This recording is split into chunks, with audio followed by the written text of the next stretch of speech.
उत्तरी भारत का एक शहर श्रावस्ती, वह शहर भगवान बुद्ध के लिए एक महान संसाधन केंद्र था। बहुत से लोग वहां ध्यान के लिए रुकते थे और धर्म पर व्याख्यान सुनते थे। इन व्याख्यानों को सुनने के बाद एक युवक रोज शाम को धार्मिक चर्चा के लिए आता था। यह क्रम वर्षों से चल रहा था। वे नियमित रूप से बुद्ध के प्रवचन सुनते थे, लेकिन उन्होंने इसे कभी अपने जीवन में नहीं उतारा। कुछ वर्षों के बाद एक बार यह युवक व्याख्यान के लिए सब लोगों से पहले आया। तब बुद्ध अकेले बैठे थे। फिर वह बुद्ध से मिला और बोला, गुरुवर्य, एक सवाल मुझे लगातार परेशान कर रहा है और मेरे मन में संदेह पैदा कर रहा है। तब भगवान बुद्ध बोले कि धर्म के मार्ग पर चलते हुए किसी भी प्रकार का संशय व्यर्थ है, उसे दूर करें। आपके पास क्या सवाल है? गुरुवर्य, मैं आपके व्याख्यान में कई वर्षों से आ रहा हूं। मैं देखता हूं कि हमारे आसपास अनेक साधु, भिक्षुणियां और बड़ी संख्या में सामान्य सांसारिक स्त्री पुरुष आते हैं। मैं उन्हें सालों से देख रहा हूं। कुछ साधक ने इस रास्ते पर बहुत प्रगति की है। मैं स्वयं देखता हूं कि उनमें से कुछ को निर्वाण की भी अनुभूति हुई होगी। हालांकि कुछ लोगों को निर्वाण का एहसास नहीं हुआ है, लेकिन उनके जीवन में काफी बदलाव आया है। और गुरुवर्य, साथ ही मैं ऐसे बहुत से लोगों को देखता हूं जो बिल्कुल भी नहीं बदले हैं। मैं उनमें शामिल हूं। इनमें से कुछ तो काफी जर्जर नजर आ रहे हैं। उनमें कुछ भी नहीं बदला है या बदलाव के कोई संकेत नहीं है। नहीं गुरुवर्य, ऐसा क्यों हो रहा है? आप जैसे शक्तिशाली निर्वाण साक्षात्कारी दयालु संत को उन्हें मुक्त करने के लिए अपनी शक्ति और करुणा का उपयोग क्यों नहीं करते? महापुरुष भगवान बुद्ध मुस्कुराए और युवक से पूछा, तुम कहां रहते हो? आपका मूल गांव कौन सा है? गुरुवर्य, मैं इस कौशल साम्राज्य की राजधानी श्रावस्ती में रहता हूं, युवक बोला। परंतु देखने से हमें यह नहीं लगता कि तुम इस क्षेत्र के निवासी हो, तो तुम मूल रूप से कहां के हो? भगवान बुद्ध ने युवक को पूछा। गुरुवर्य, मैं मूल रूप से मगध देश की राजधानी राजगिरी का रहने वाला हूं।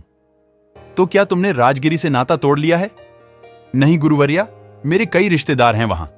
मेरे दोस्त और परिवार वाले वहां हैं और मेरा बिजनेस भी वहीं है। तो निश्चित रूप से अक्सर श्रावस्ती से राजगिरी जाते होंगे? हां गुरुवर्य, साल में कई बार राजगिरी जाता हूं और श्रावस्ती को लौटता हूं। कई बार एक ही रास्ते से जाकर आपको इस रास्ते का सब ज्ञान होगा और आप यहां से राजगिरी का रास्ता अच्छी तरह जानते होंगे। हां गुरुवर्य, मैं अगर अपनी आंखें बंद करके भी इस मार्ग से जाऊंगा तो पूरा मार्ग बता सकता हूं, क्योंकि मैं इस रास्ते से बहुत बार गुजरा हूं।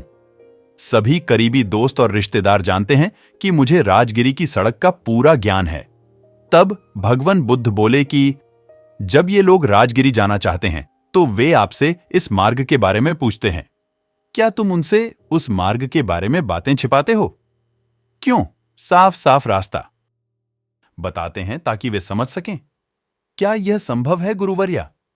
मैं उसे स्पष्ट रूप से समझाता हूं कि पूर्व की ओर चलना शुरू किया और गया पहुंचने के लिए आगे बढ़े, और यह भी कि आप बहुत ही सरल और समझने योग्य शब्दों में राजगिरी जाएंगे। मैं उन्हें स्पष्ट और सरल तरीके से मुझे जो कुछ पता है वो सब सच बताता हूं। तो बताने के बाद सब लोग राजगिरी बहुत आसानी से पहुंचते होंगे। भगवान बुद्ध बोले, गुरुवर्य, कहना थोड़ा कठिन है। जो लोग आदि से अंत तक इस मार्ग का अनुसरण करते हैं, जैसा कि मैंने उन्हें बताया है, वे राजगिरी तक पहुंच सकते हैं। यही मैं आपको बताना चाहता हूं युवा सज्जन। मेरे पास बहुत से लोग आते हैं क्योंकि मैं यहां से निर्वाण को गया हूं। मैं मार्ग को भली भांति जानता हूं। मुझसे पूछा जाता है कि निर्वाण और मुक्ति तक पहुंचने का मार्ग क्या है, तो उनसे क्या छुपाना है? मैं उन्हें स्पष्ट रूप से कहता हूं, यही तरीका है। अगर कोई सिर्फ अपना सिर हिलाता है और कहता है बढ़िया, बहुत अच्छा, बहुत ही फायदेमंद तरीका, बहुत बढ़िया तरीका, लेकिन मैं उस पर एक कदम भी नहीं चलूंगा, इस पर चलने में परेशानी नहीं होगी, तो ऐसे लोग इस लक्ष्य को कैसे प्राप्त कर सकते हैं? मैं इस अंतिम लक्ष्य तक किसी को अपने कंधों पर नहीं ले जा सकता। कोई किसी को अपने कंधों पर उठाकर अंतिम लक्ष्य तक नहीं ले जा सकता। बड़े प्रेम और करुणा से कोई कह सकता है, हाँ यही मार्ग है और इस प्रकार मैं इस पथ पर चला, आप भी इस पथ पर चलिए, इसका पालन करें और आप निश्चित रूप से अंतिम लक्ष्य तक पहुंच जाएंगे। प्रत्येक मनुष्य को इस मार्ग पर स्वयं चलना चाहिए, एक कदम उठाना चाहिए। जो लोग इस रास्ते पर एक कदम बढ़ाते हैं वे अपने लक्ष्य के एक कदम और करीब होते हैं। जो लोग इस रास्ते पर 100 कदम आगे बढ़ते हैं वे लक्ष्य के 100 कदम करीब होते हैं। जो इस पूरे रास्ते पर चलते हैं वे अंतिम लक्ष्य तक पहुंच जाते हैं। सबसे अहम बात यह है कि इस रास्ते पर आपको खुद चलना होगा, आपको किसी की कृपा नहीं मिल सकती।